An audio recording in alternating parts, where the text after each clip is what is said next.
तो फिर third note करेंगे, बेटा semiconductors. Semi conductors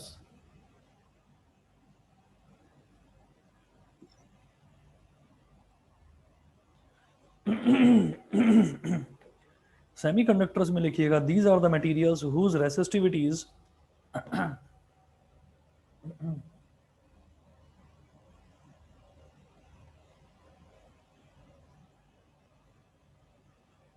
these are the materials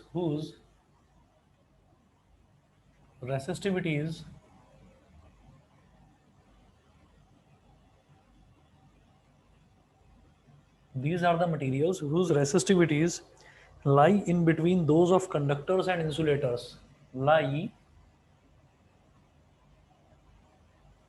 in between those of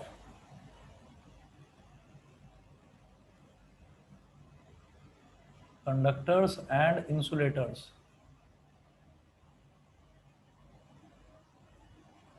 These are the materials whose resistivities lie in between those of conductors and insulators, that is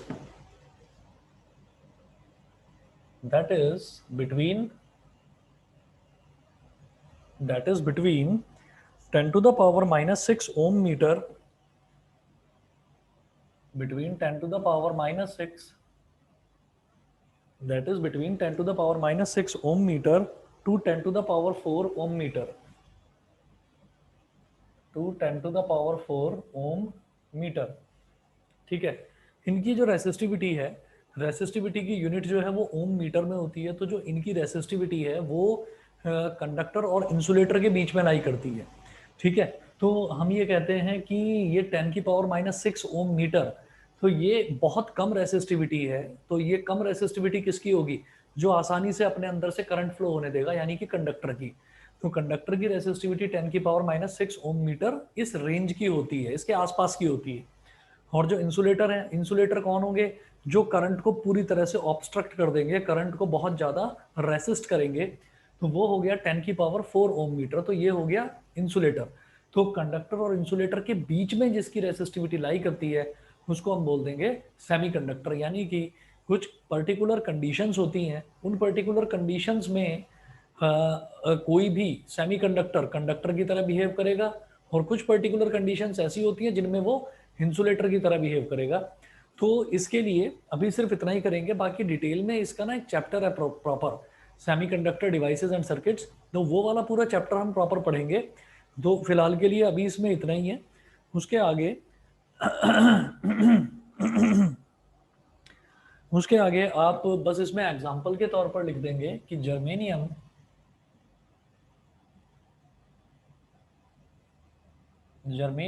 and silicon are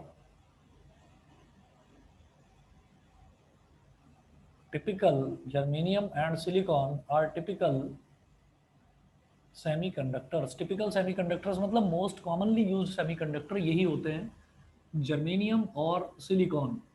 ठीक है,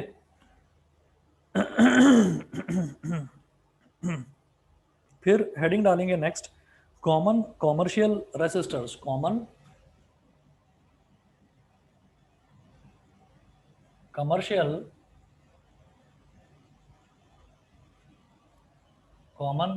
resistors. Commercial resistors का मतलब ये है कि जो हमारी commercial devices होती हैं, जैसे मान लीजिए कोई भी इलेक्ट्रॉनिक डिवाइसेस है, फॉर एग्जांपल कोई टीवी है, फॉर एग्जांपल कोई म्यूजिक प्लेयर है, तो उसमें जो कॉमनली यूज्ड रेसिस्टर्स होते हैं वो कौन कौन से रेसिस्टर हम यूज़ करते हैं? हम ये कहते हैं कि हर एक डिवाइस का कोई ना कोई पर्टिकुलर रेसिस्टेंस जरूर होता है। तो वो जो पर्टिकुलर रेसिस्टेंस होता है उसकी कुछ ना कुछ रेसिस्टेंस की वैल्यू होगी, उसकी कुछ ना कुछ रेसिस्टिविटी होगी। तो किस किस तरीके के रेसिस्टर्स हम कॉमनली कमर्शियल चीज़ों में, कमर्शियल चीज़ें यानी कि वो चीज़ें जो कमर्शियली मार्केट में अवेलेबल हैं, जैसे कि कोई म्यूज़िक प्लेयर हो गया, जैसे कि कोई हमारा टीवी हो गया, या कोई फ्रिज हो गया, तो कमर्शियली जो हम यूज़ चीज़ करते हैं इलेक्ट्रॉनिक इक्विपमेंट्स, तो उनमें कौन कौन से रेसिस्टर्स यूज़ होते हैं वो देखेंगे।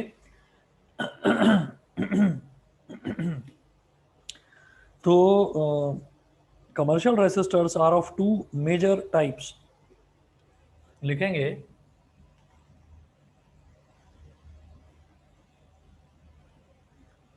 Commercial resistors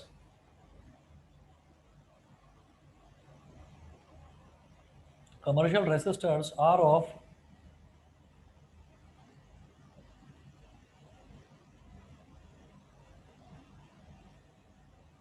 commercial resistors are of two major types. Commercial resistors ना दो तरह के होते हैं। तो पहला लिखेंगे wire bound resistors,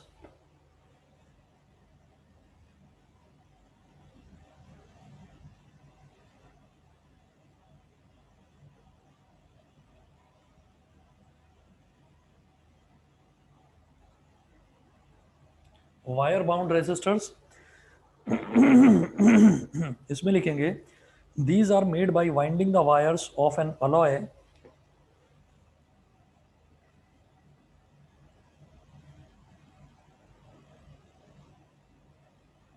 these are made by winding the wires of an alloy, winding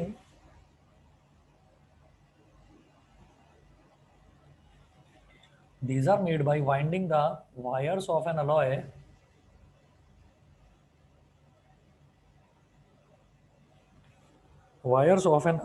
like manganene, constantan or nichrome, like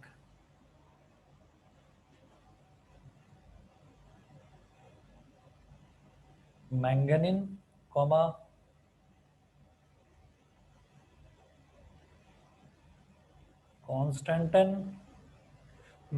constantan, or nichrome on an insulating base, or nichrome on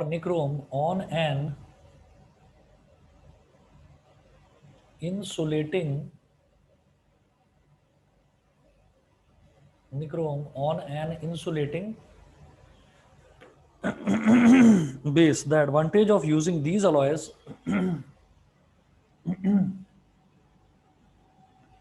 इसके बाद इसी में लिखेंगे next point, the advantage of using these alloys is that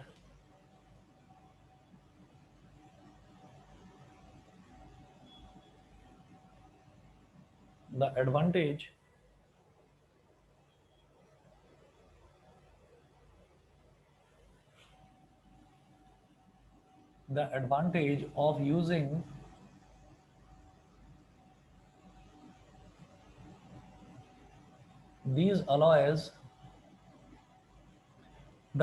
of using these alloys is that they are relatively insensitive to temperature. They are relatively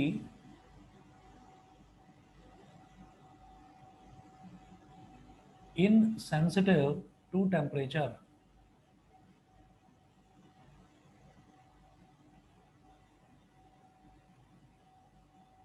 जो हम commercially use करते हैं ना रेसिस्टर्स, वो दो तरीके के होते हैं। कौन से?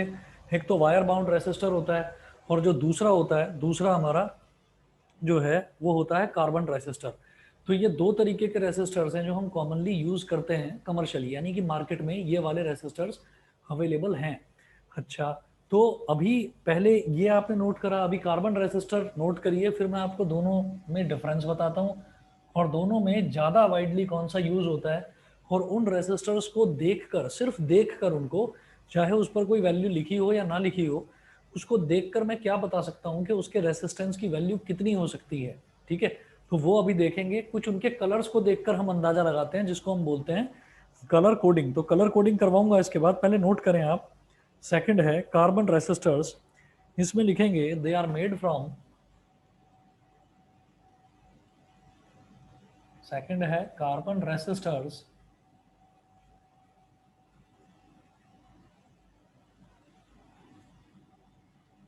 इसमें लिखिए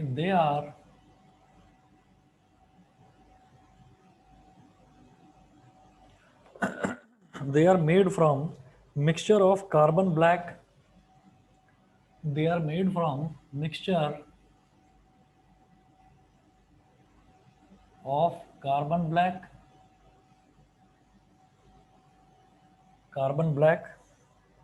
comma clay and resin binder, comma clay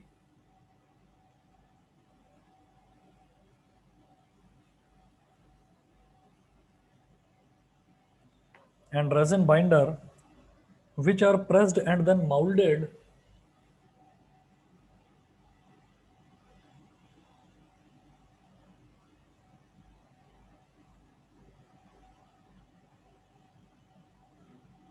which are pressed and then molded into cylindrical rods by heating, into cylindrical rods by heating.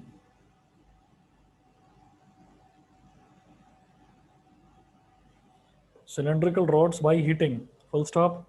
The rods are enclosed in a ceramic or plastic jacket.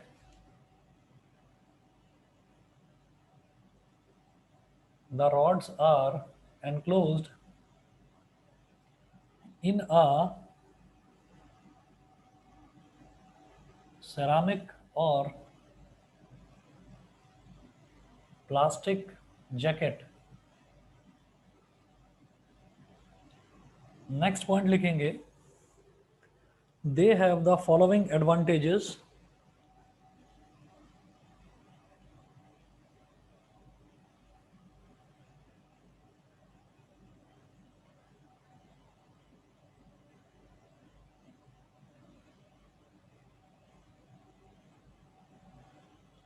They have the following advantages. First है, they can be made with resistance values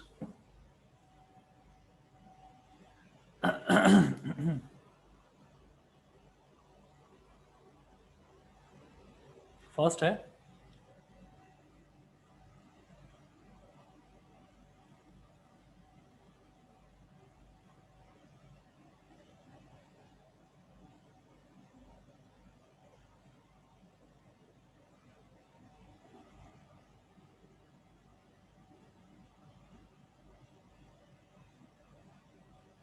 they can be made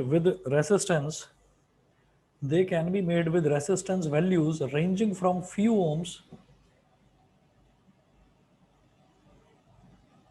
ranging from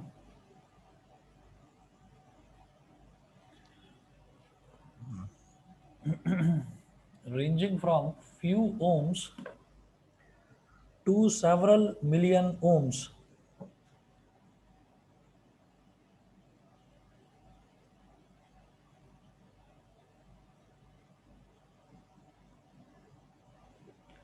few ohms to several million ohms. ठीक है, उसके बाद second note करेंगे,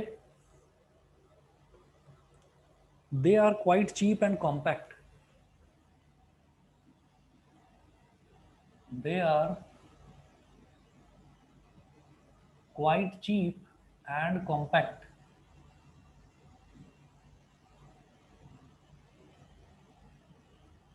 और third है,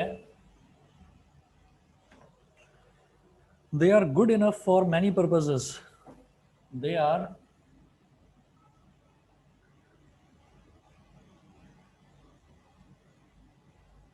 good enough for many purposes.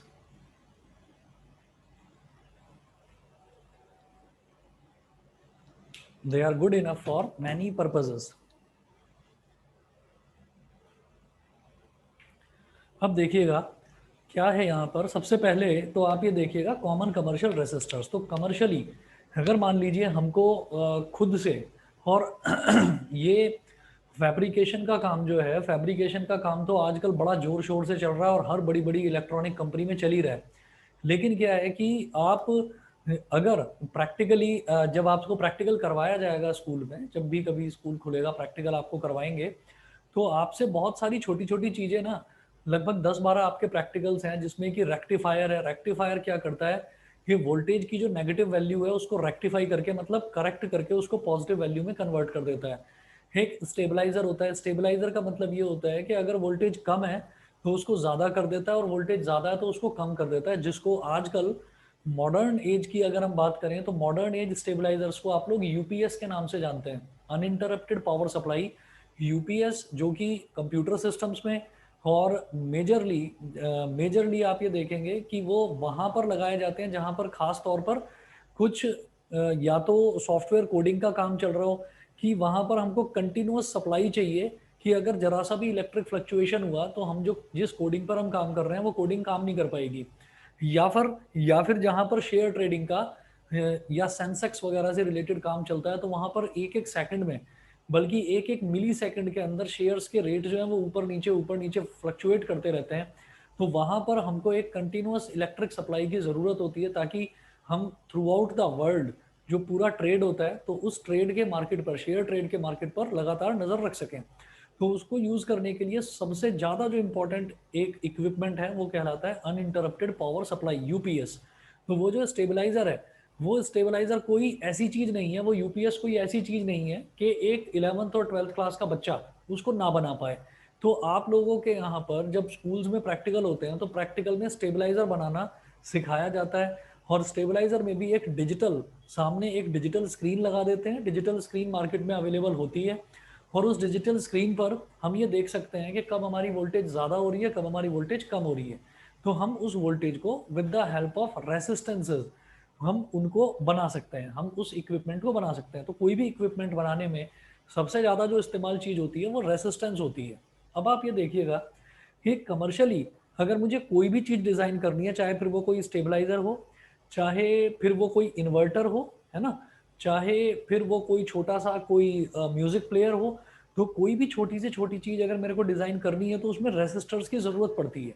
ठीक है, और ये चीज़ हम खुद से बना सकते हैं with the help of some soldering iron, some wires and some equipments. तो हम ये कहते हैं कि ये बनाने के लिए सबसे बेसिक इक्विपमेंट जो चाहिए होता है, सबसे बेसिक कंपोनेंट जो चाहिए होता है, वो होता है रेसिस्टेंस। तो दो तरीके के रेसिस्टेंस मार्केट में अवेलेबल हैं, एक वायर बाउंड रेसिस्टर और एक carbon resistor. Wire bound resistor, these are made by winding the wires of an alloy like manganene, constantan or nichrome on an insulating base। Insulating base यानी कि कोई rubber का या plastic का base होता है और उसके ऊपर अलॉय। अलॉय कैसे बनाया जाता है? जब एक मेटल के अंदर दूसरे टाइप का मेटल हम मिक्स कर देते हैं। तो हम एक मेटल के अंदर जब दूसरे टाइप का मेटल मिक्स करते हैं तो वो इम्प्योरिटी कह देते हैं हम उसको। हालांकि ऐसा नहीं, इम्प्योरिटी का मतलब कि वो कोई अपवित्र चीज हो गई हो। इम्प्योरिटी का मतलब ये है कि एक मेटल के अंदर दूसरे टाइप का मेटल ऐड करते हैं उसकी रेसिस्टिविटी बढ़ाने के लिए। समझ रहे हैं मेरी बात? बेटा सबको समझ में तो आ रहा है ना? Yes sir. Yes sir. ठीक है। तो वायर बाउंड रेसिस्टर का मतलब ये है कि एक कोई हम इंसुलेटिंग मटेरियल लेते हैं, जैसे कि प्लास्टिक, रबर, वुड, कोई भी ऐसी चीज लेते हैं और उसके ऊपर अलॉय के वायर को लपेट देते हैं। ठीक, ये है मैंगनीन, कॉन्स्टेंटन और निक्रोम। अच्छा, अब हम ये बोलते हैं कि इसके एडवांटेज क्या है। Advantage of using these alloys, आप ये कहते हैं कि आप उसके ऊपर अलॉयज ही क्यों लपेटते हैं? उसका रीजन ये है is that they are relatively insensitive to temperature. जो अलॉयज होते हैं, अलॉयज का टेम्परेचर से कोई लेना देना नहीं होता। अगर टेम्परेचर बढ़ भी जाए तो भी उसके रेसिस्टेंस पर कोई फर्क नहीं पड़ता, अगर टेम्परेचर घट भी जाए तो भी रेसिस्टेंस पर कोई फर्क नहीं पड़ता। तो जहाँ पर हमको बहुत ज़्यादा टेम्परेचर फ्लक्चुएशंस होती है कि या तो मौसम बहुत ज़्यादा ठंडा हो गया या मौसम बहुत ज़्यादा गर्म हो गया, तो वहाँ पर जो भी इलेक्ट्रॉनिक आइटम्स बनाए जाते हैं ना, वो इलेक्ट्रॉनिक आइटम्स इस चीज़ को दिमाग में रखकर बनाए जाते हैं कि इस एरिया का टेम्परेचर कैसा है। फॉर एग्जांपल, अगर मान लीजिए मैं कोई एक ऐसा हीटर जिसको मैं जो हीटर होता है रूम हीटर, जिसको मैं इंडिया में यूज़ करता हूँ, उसको मैं कनाडा में जाकर यूज़ नहीं कर सकता। उसका रीज़न ये है कि वो कनाडा में आप चला के रखो, उसको कोई फ़र्क ही नहीं पड़ेगा, उसका टेम्परेचर नेगेटिव में जाता है वहाँ पर उस देश का। तो वहाँ पर जो इक्विपमेंट बनेंगे उसके अंदर अलॉयज़ बहुत ज़्यादा क्वांटिटी में यूज़ करे जाएंगे, क्योंकि अलॉयज़ की रेसिस्टिविटी बहुत ज़्यादा होती है। तो इस वजह से अलग अलग कंडीशंस के हिसाब से रेसिस्टेंस यूज़ करे जाते हैं। तो खैर, एक वायर बाउंड रेसिस्टर हो गया। इसकी जो एडवांटेज है वो एडवांटेज ये होती है कि किसी भी तरीके के टेम्परेचर में ये बहुत आसानी से काम करता है। इनसेंसिटिव का मतलब ये है कि ऐसा नहीं हुआ कि आज गर्मियां हैं तो आज तो मेरा जो इक्विपमेंट है वो बहुत अच्छे से काम कर रहा है, लेकिन सर्दी को वो झेल नहीं पाया, सर्दी में वो काम नहीं कर पाया। तो इसलिए इसका यूज यहाँ पर होता है वायर बाउंड रेसिस्टर्स का। फिर हम बात करते हैं कार्बन रेसिस्टर्स की। तो कार्बन रेसिस्टर्स जो हैं, ये कार्बन ब्लैक और रेजिन बाइंडर, रेजिन बाइंडर मतलब चिपकाने के लिए होता है, और क्ले, क्ले जो चाइना क्ले होती है, तो वो क्ले जिस मिट्टी से आपने शायद बचपन में कभी खिलौने भी बनाए होंगे, तो सेम वो वाली मिट्टी यूज करी जाती है। तो उस क्ले के ऊपर कार्बन जो है, कार्बन को लपेटा जाता है और उसको उस पर फिक्स कर दिया जाता है with the help of resin binder. अच्छा, अब इसका जो शेप है, इसकी शेप सिलेंड्रिकल होती है। सिलेंड्रिकल छोटा, जैसे कि कोई एक कोई सेल हो गया, कोई बैटरी हो गई, सिलेंड्रिकल शेप होती है। And these the rods are enclosed in a ceramic और प्लास्टिक जैकेट। उसको सेरामिक, सेरामिक मतलब क्या हो गया, सेरामिक यानी कि वो भी एक तरीके का प्लास्टिक होता है। तो या तो सेरामिक कोटिंग करी जाती है उसके ऊपर, या फिर प्लास्टिक की कवरिंग करी जाती है। वो सिर्फ इस वजह से कि हम उसको यूज़ कर पाएँ और किसी भी तरीके का कोई करंट का लॉस ना हो, इस वजह से उसके ऊपर एक कोटिंग कर दी जाती है। ठीक है। अब इनके एडवांटेजेस क्या हैं कार्बन रेसिस्टर्स के? They can be made with resistance values ranging from few ohms to several million ohms.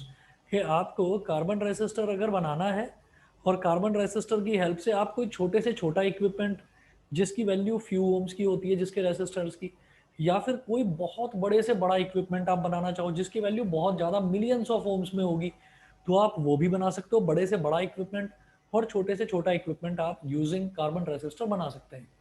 दूसरा इसका एडवांटेज है, they are quite cheap and compact. बहुत सस्ते होते हैं और बहुत कॉम्पैक्ट होते हैं। कॉम्पैक्ट का मतलब साइज उनका छोटा होता है। और जो कॉम्पैक्टनेस है, कॉम्पैक्टनेस की ही आजकल लड़ाई चल रही है। आप भी ये प्रेफर करेंगे कि अगर आपको मोबाइल फ़ोन परचेज करना है, तो मोबाइल फ़ोन भी एक इलेक्ट्रॉनिक इक्विपमेंट है, तो रेसिस्टेंस उसके अंदर भी यूज़ होता है।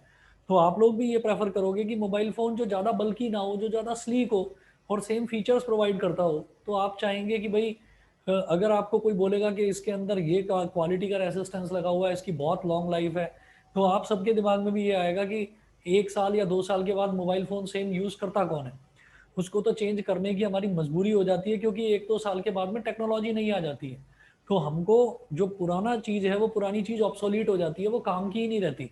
तो इस वजह से इन चीज़ों में कोई आजकल ज़्यादा पड़ता नहीं है, और सब ये देखते हैं कि कोई भी मैं इलेक्ट्रॉनिक इक्विपमेंट ले रहा हूँ, वो जितना ज़्यादा कॉम्पैक्ट, जितना ज़्यादा स्लीक और छोटा हो, उतना ज़्यादा हमारे लिए अच्छा है, उतना ज़्यादा वो हमारे लिए पोर्टेबिलिटी उसकी इंक्रीज हो जाती है।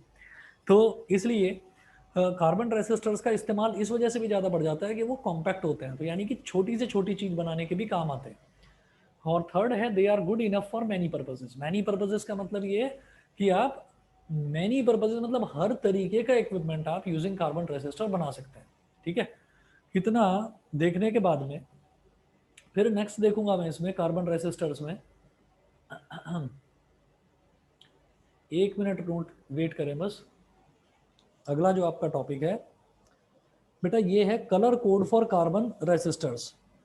Colour code for carbon resistors मतलब आप जाएंगे मार्केट में किसी भी इलेक्ट्रॉनिक इक्विपमेंट की दुकान पर, और अगर आपको आप जब प्रैक्टिकल्स करते हैं ना बच्चे, तो 12th क्लास में एक आपका प्रोजेक्ट भी होता है। फाइनली जब आपका वाइवा होता है तो प्रोजेक्ट भी बनाना होता है, और बच्चे छोटी छोटी जो हैं टॉय वाली इलेक्ट्रिक कार्स भी बनाते हैं, उसमें उसमें छोटी छोटी मोटर्स भी यूज़ करते हैं। तो रेसिस्टेंसेस, कैपेसिटेंसेस और इंडक्टेंसेस, इनकी खूब नॉलेज आप लोगों को लास्ट तक आते आते 12th क्लास में हो जाएगी। और प्रैक्टिकल अगर पॉसिबल हुआ, आपका स्कूल खुला, तो प्रैक्टिकली भी आप लोग इन चीज़ों को एक दूसरे से कंपोनेंट को कनेक्ट करके, सीरीज में जोड़ के, पैरेलल में जोड़कर आप करना सीखेंगे काम। तो आपको काफ़ी इंटरेस्ट भी डेवलप होगा प्रैक्टिकल चीज़ करने पर।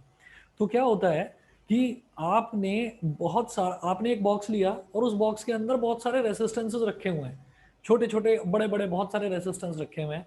तो आप समझ नहीं पा रहे हैं कि ये रेसिस्टेंस की वैल्यू क्या है, ये 2 ओम का है, 4 ओम का है, 5 ओम का है, ये सेंसिटिव कितना है। सेंसिटिव मतलब ये कि अगर मान लो उसकी सेंसिटिविटी 2 ओम की है, तो इसका मतलब ये है कि 2 ओम ज़्यादा और 2 ओम कम, वो वेरिएशन भी ये झेल सकता है, खराब नहीं होगा।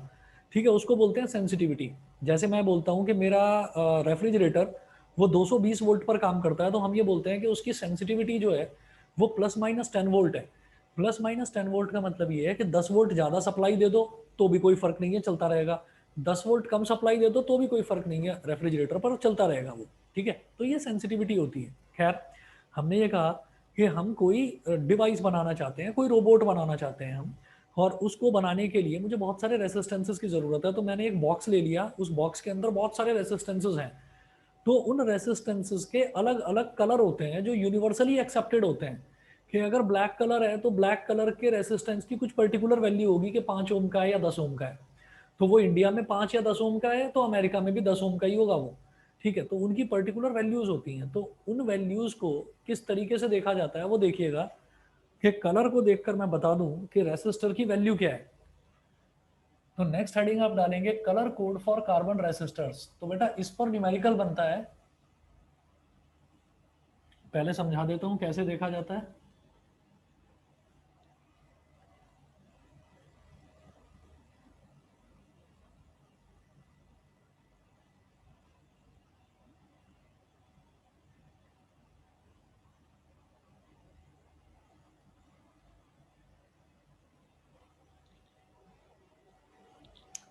चलिए जी, तो आप नोट करेंगे colour code for carbon resistors.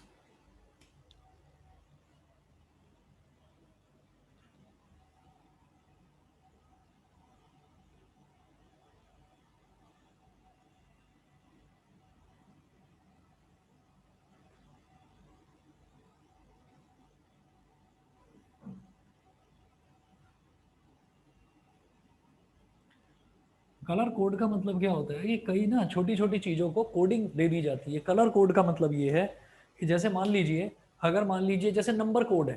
Number code क्या है कि अगर मान लीजिए हमने बोला कि किसी भी कोई भी इंसान है, वो मतलब उसका नेचर थोड़ा ठीक नहीं है, उसका नेचर थोड़ा ऐसा है कि गड़बड़ कर जाता है, झूठ बोल जाता है, धोखा दे देता है किसी को भी। तो उसके लिए एक नंबर नंबर का कोड होता है 420, 420 बोल देते हैं उसको।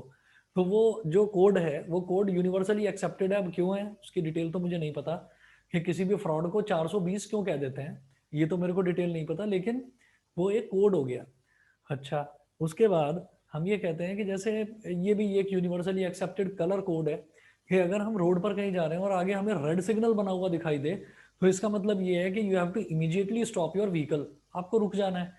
और कहीं पर भी अगर ग्रीन सिग्नल दिखाई देगा तो इसका मतलब ये है कि आपको चलते रहना है, ग्रीन सिग्नल मतलब एवरीथिंग इज ओके। तो इसी तरीके से रेसिस्टेंसेस के भी कुछ कलर कोड होते हैं। तो अब आप इसमें नोट करें, a colour code is used to indicate the resistance value.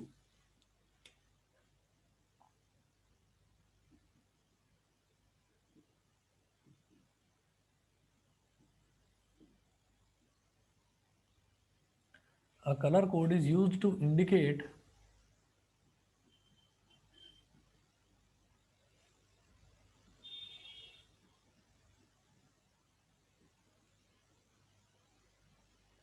a color code is used to indicate the resistance value of a carbon resistor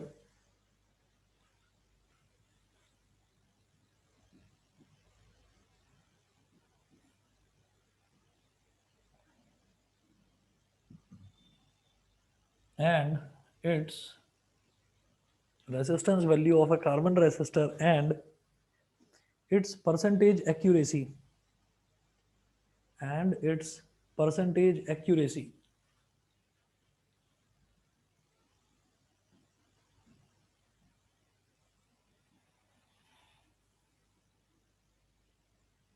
and its percentage accuracy।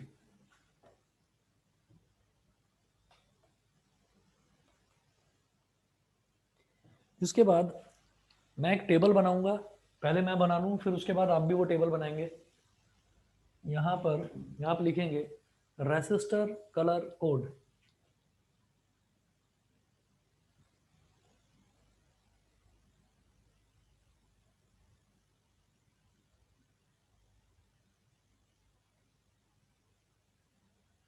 Resistor colour code, ये आप आगे table देख लीजिए, इसमें आपको column बनाने हैं। आप 6 कॉलम बनाएंगे, पहले देख लीजिए।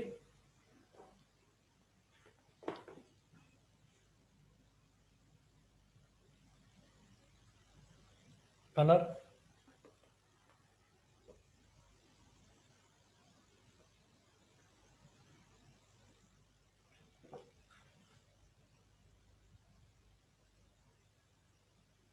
फिर letter as an aid to memory. Letter as an aid to memory. अच्छा ये नोट कर लिया सभी ने इतना? बताइए, इतना नोट कर लिया यहाँ तक? ये पूरा अगर मिटा दूं, सबने नोट कर लिया? एकांश, ईशान, कनिष्का, मिलन, बताइए। Yes sir, yes sir. कर लिया? Yes sir. ठीक है, मैं ये पूरा मिटा रहा हूँ क्योंकि मुझे ये टेबल बनानी है, टेबल थोड़ी सी बड़ी है।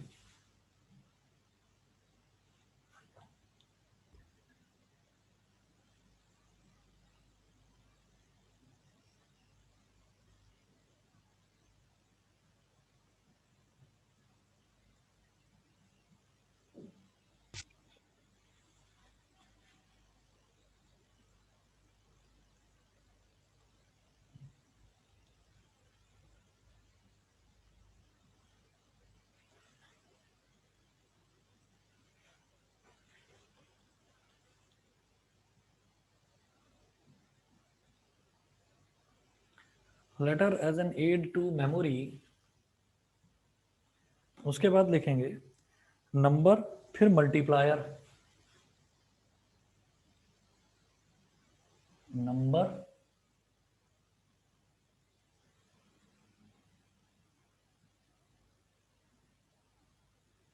फिर नोट करेंगे मल्टीप्लायर, नंबर, मल्टीप्लायर, फिर कलर, फिर टॉलरेंस, कलर,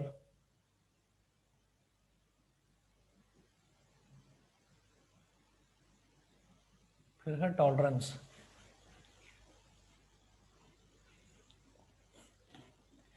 यहां पर कलर में black, brown, red, orange, black, brown, red, orange, black, brown, red, orange, yellow, green, blue, violet,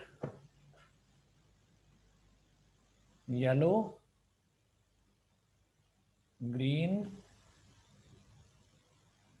blue, violet, grey, white, grey, white,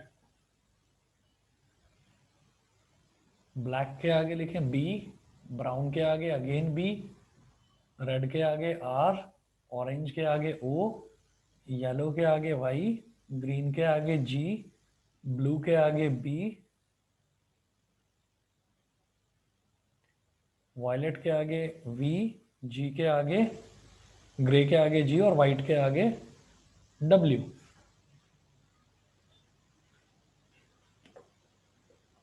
और फिर नंबर लिख लीजिए, नंबरों में भी कोई दिक्कत नहीं होगी आपको। 0, 1, 2, 3, 4, 5, 6, 7, 8 और 9, यहां तक हो गया। उसके बाद मल्टीप्लायर जो है, मल्टीप्लायर में भी कोई प्रॉब्लम नहीं है याद करने में। 10 की पावर 0, 10 की पावर 1, 10 की पावर 2, 10 की पावर 3, 10 की पावर 4, 10 की पावर 5, 10 की पावर 6, 10 की पावर 7, 10 की पावर 8 और 10 की पावर 9। फिर यहाँ जो कलर है इसमें लिखेंगे गोल्ड, सिल्वर और no fourth band. Gold, silver और नो फोर्थ बैंड, ये एक ही है। तो गोल्ड का, अगर गोल्ड गोल्ड है, गोल्ड के आगे लिखें 5%, सिल्वर के आगे लिखें 10% और नो फोर्थ बैंड के आगे लिखें 20%। अभी सब चीजों का मतलब समझाऊंगा।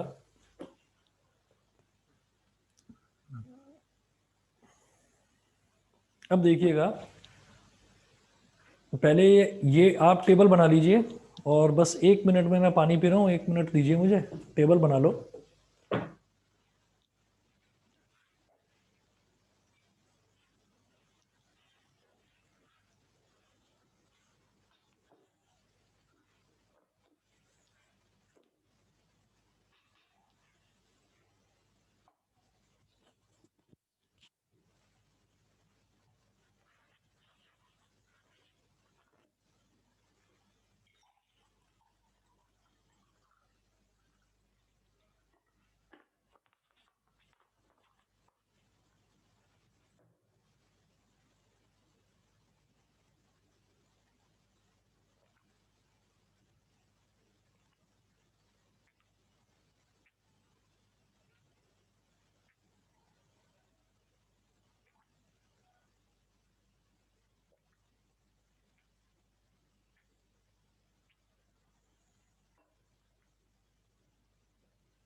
देखिए, तो ये जहां तक सबने टेबल बना ली है, बताइए।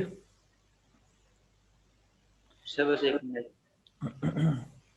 अच्छा, ये वाला पोर्शन स्कूल में करा दिया है आपके यहाँ, कलर कोडिंग? अभी करवाया है किसी के यहाँ पर ये? नहीं। सर कलर कोडिंग नहीं करवाया, लेकिन चैप्टर पूरा हो गया वाला। चैप्टर पता नहीं कैसे पूरा कर दिया इसके बिना, क्योंकि लास्ट ईयर जब कोरोना की वजह से सिलेबस कम करा था तो उसमें ये वाला पोर्शन इन्होंने हटा दिया था। और इस बार अभी तक भी आप ये देख लीजिए, जून का भी मतलब लगभग आधा जून फिनिश हो चुका है, अभी तक भी वही बता रखा है इन्होंने कि सिलेबस जो है वही आएगा। खैर, कलर कोडिंग हमारे सिलेबस में है। अब आप ये देखिएगा कि किसी भी रेसिस्टर को देखकर उसका कलर कोड बताने के लिए ये टेबल का याद करना हमको ज़रूरी है। अब इसको याद करने का तरीका कैसे होता है? तरीका ये है कि सबसे पहले समझ लीजिए, ये ऐसे है, बी बी बी बी, और उसके बाद है Roy, ROY, Roy, B B Roy, G बीच में लगा दीजिए of, B B Roy of Great Britain had very good wife.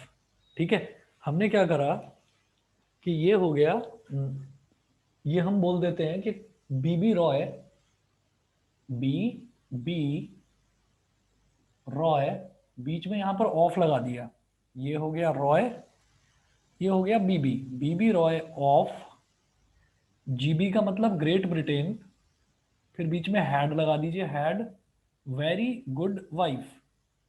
ठीक है, तो B B Roy of Great Britain had very good wife. Great Britain में कोई बंदा रहता था, उसका नाम था बीबी रॉय, उसकी बहुत अच्छी वाइफ थी। ठीक है, तो ये याद करने का एक तरीका है, ये एक सेंटेंस है, एक सेंटेंस की फॉर्म में इसको बना लिया कि B B Roy of Great Britain had very good wife.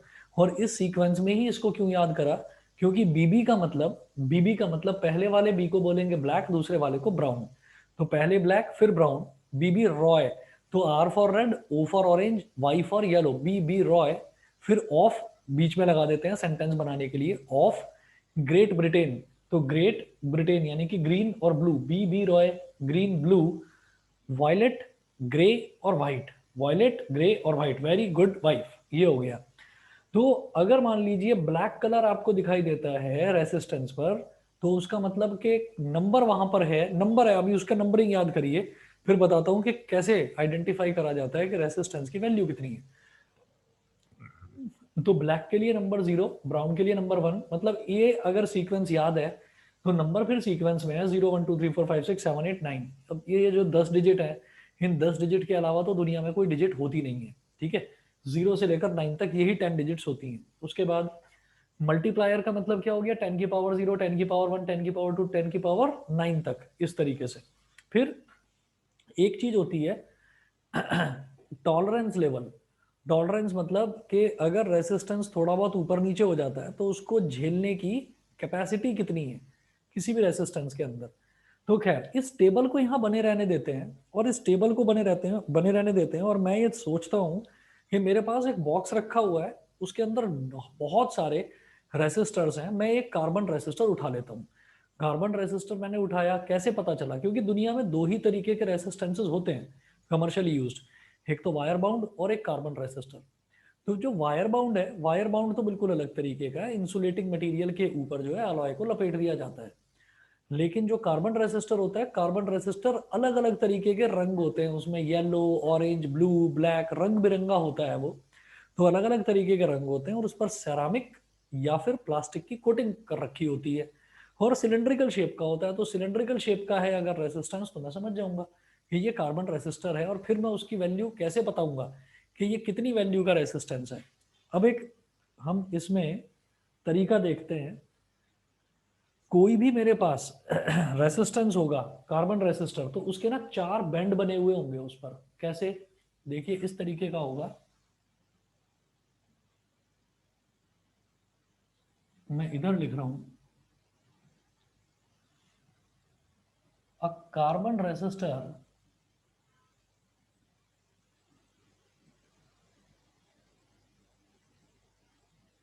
Resistor is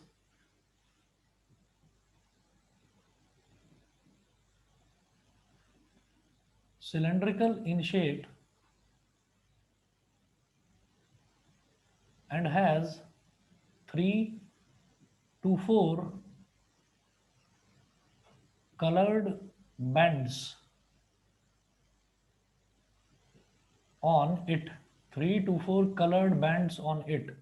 मेरा कॉलेज बंद चल रहा है, नहीं तो आज मैं आपको कॉलेज से लाकर दिखा देता, क्योंकि इलेक्ट्रॉनिक्स की जो लैब होती है उसमें, आपके यहाँ पर भी जो फिजिक्स की लैब होगी स्कूल में, वहाँ पर रेसिस्टर्स खूब पड़े होते हैं और बहुत महंगे नहीं होते, सस्ते होते हैं, 1-1, 2-2 रुपए के होते हैं रेसिस्टर्स। तो वो मैं आपको लाकर दिखा देता है स्क्रीन पर, तो आपको देखकर और प्रैक्टिकली चीज देखकर समझ में आती। देखिए, carbon resistor is cylindrical in shape and has 3 to 4 coloured bands on it. उसके ऊपर 3 या 4 अलग अलग रंगों के बैंड बने होते हैं। ठीक है, अब जरा देखो, ऐसा होता है कि जैसे ये ऐसे सिलेंड्रिकल शेप का,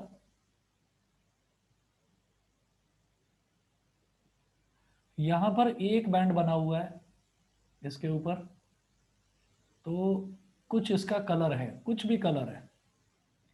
फिर दूसरा बैंड बना हुआ है, इसका कुछ और कलर है, या हो सकता है सेम कलर का भी हो, हम देख लेंगे उसको। फिर यह तीसरा बैंड बना हुआ है और फिर यहां पर चौथा बैंड बना हुआ है।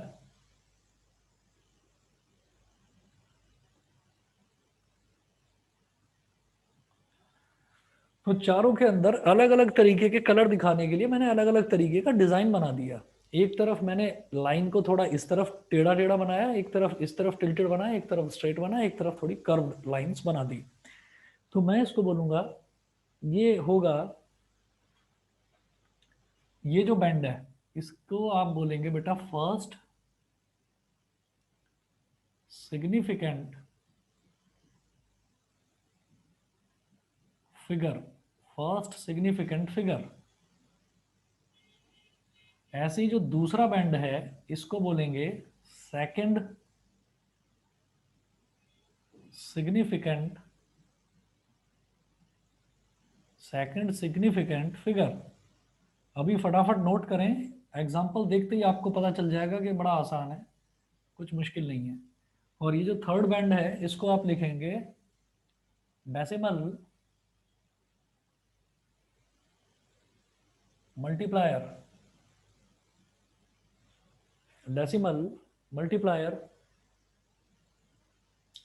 और जो फोर्थ बैंड है इसको लिखेंगे आप टोलरेंस। जो फोर्थ बैंड है इसको आप लिखेंगे बेटा टोलरेंस। ठीक है, अब जरा देखिएगा ना, तो मैं ये जो मैंने एक बैंड आपको एक रेसिस्टर आपको बनाकर दिखाया एग्जांपल के तौर पर, ना तो इसे मिटा रहा हूं ना इस पूरी टेबल को मिटा रहा हूं। और अब एक एग्जांपल देखूंगा इस जगह पर, इतनी छोटी सी जगह पर मैं एग्जांपल देखूंगा और मुझे लगता है आपको समझ में आ जाएगा। देखिए एक एग्जांपल है हमारे पास,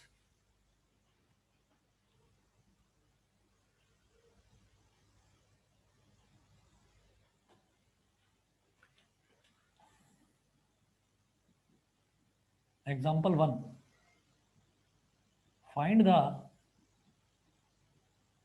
value of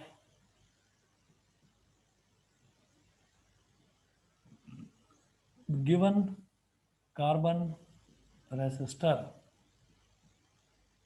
given carbon resistor, एक कार्बन रेसिस्टर दे रखा है,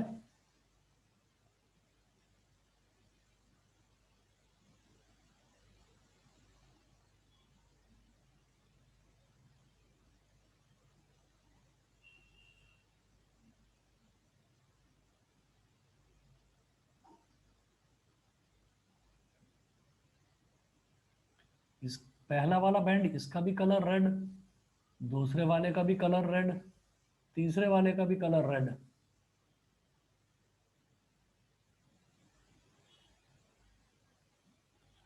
तो तीनों के 3 बैंड्स हैं, तीनों के कलर रेड ही हैं। और जो चौथा बैंड है, चौथे बैंड का कलर जो है वो है सिल्वर, इसका कलर है सिल्वर। ठीक है, तो आपसे ये पूछ रहे हैं कि आप इस रेसिस्टर की, ये रेसिस्टर आपने उठाया, आपने अपने हाथ में ले लिया ये रेसिस्टर को, आपसे पूछ रहे हैं कि इस रेसिस्टर की वैल्यू बताओ। तो कैपिटल आर, यहां पर कैपिटल आर, इसकी रेसिस्टेंस की वैल्यू क्या होगी। ये पहला बैंड है, first band is for first significant figure.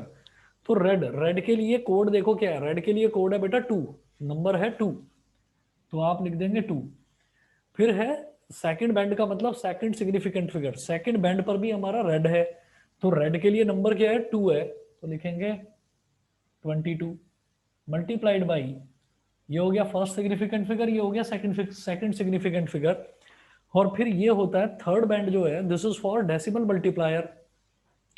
Decimal multiplier क्या है, डेसिमल मल्टीप्लायर ये है कि क्या है, थर्ड बैंड रेड है ना, तो रेड के लिए क्या हो जाएगा 10 की पावर 2, तो ये हो जाएगा 10 की पावर 2, 22 इंटू 10 की पावर 2। ठीक है, और इतना ओम प्लस माइनस, सिल्वर का मतलब है, अगर सिल्वर दे रखा है चौथा बैंड तो प्लस माइनस लिख देंगे 10%, मतलब अगर रेसिस्टेंस की वैल्यू प्लस माइनस 10% हुई, मतलब 10% बढ़ गया या 10% घट गया, तो भी इस रेसिस्टेंस की इफेक्टिवनेस पर कोई फर्क नहीं पड़ेगा। ये रेसिस्टेंस जो है ये 10% इंप्रूव, मतलब बढ़कर भी आपका काम कर सकता है। मान लो फॉर एग्जांपल आपको 22 इंटू 10 की पावर 10 ओम है ना, आपको इससे ज्यादा रेसिस्टेंस का काम लेना है, ज्यादा बड़े रेसिस्टेंस का काम लेना है, तो अगर 10% वैल्यू आप बढ़ाना चाहें तो इसकी वैल्यू बढ़ सकती है, अगर आप 10% इसकी वैल्यू घटाना चाहें रेसिस्टेंस की तो वो घट सकती है। तो टॉलरेंस लेवल का मतलब ये होता है कि कितना आप झेल सकते हैं। ये चीज 10% का रेसिस्टेंस का 10% बढ़ना या 10% घटना रेसिस्ट कर सकता है, झेल सकता है। मेरी बात समझ में आ गई सभी को, मेरी बात समझ में यस सर। है ना। अब इसी तरीके से सोचिएगा कि जैसे यहाँ पर मान लो, जैसे ये रेड है, फिर अगला वाला मान लो हमको येलो दे रखा होता, ठीक है, तो अगला अगर येलो होता ना अगला वाला बैंड, तो ये 22 की जगह 24 हो जाता। और जो अगला तीसरा बैंड है, तीसरा बैंड अगर मान लो व्हाइट होता, तो व्हाइट का मतलब ये हो जाता 10 की पावर 9, व्हाइट के कोरस्पॉन्डिंग 10 की पावर 9। ठीक, और फिर अगर मान लीजिए कि हमको चौथा बैंड ही नहीं दे रखा होता, नो फोर्थ बैंड, ठीक, तो मैं क्या बोलता कि चौथा बैंड हमेशा या तो होगा ही नहीं, ठीक है, और या फिर गोल्ड कलर का होगा या सिल्वर कलर का होगा। तो अगर चौथा बैंड होता ही नहीं तो मैं टॉलरेंस लेवल बोलूंगा प्लस माइनस कितना 20%। सभी को क्लियर तो है ना ये। Yes sir. तो आप किसी भी तरीके का कार्बन रेसिस्टर उठाएंगे और कार्बन रेसिस्टर लेकर आप उसकी वैल्यू बता सकते हैं। इसके कुछ न्यूमेरिकल्स मैं नेक्स्ट क्लास में आपको बताऊंगा, और कोशिश करता हूं कि आपकी कल सर मैं क्लास लूं। हाँ जी बेटा बताइए। जब हम ऐसे एक रजिस्टर को देखेंगे तो हम उसकी वैल्यू अलग से बोलेंगे और प्लस माइनस 10% हमें अलग से बोलना वो है। अलग से निकालना होगा, वो अलग से निकालना होगा, ठीक है। ये ये Yes, वही sir. वाली चीज हो गई जो आपने 11th क्लास में फर्स्ट चैप्टर देखा था ना, यूनिट्स एंड मेजरमेंट, तो उसमें जो वो एरर वाली वैल्यू होती थी ±10% लिखते थे ना रेसिस्टेंस में, याद करिए। यस सर, एरर एक दो निकालते वक्त। एरर जो हम निकालते थे, तो यहाँ पर ये एरर नहीं है, ये टॉलरेंस है। टॉलरेंस का मतलब ये है कि अगर थोड़ा बहुत रेसिस्टर की वैल्यू ज्यादा भी हो जाती है, इलेक्ट्रॉनिक सर्किट में कई बार वैल्यूज जो है वो ऊपर नीचे हो जाती है फ्लक्चुएशन की वजह से। तो अगर वैल्यू ज्यादा हो जाती है या कम भी हो जाती है तो 10% तक का वेरिएशन ये जो रेसिस्टेंस है ये झेल सकता है। समझ गए? Yes sir. ठीक है बेटा, तो फिर आज इतना करेंगे, और कल अगर मेरे को मौका लगता है तो कल मैं क्लास लूंगा, और लूंगा शाम के टाइम पर ही 4:30 या 5:30 बजे। ठीक है, मैं बता दूंगा आपको। Thank you sir. ठीक है, चलिए जी, सर ओके, नमस्ते। नमस्ते।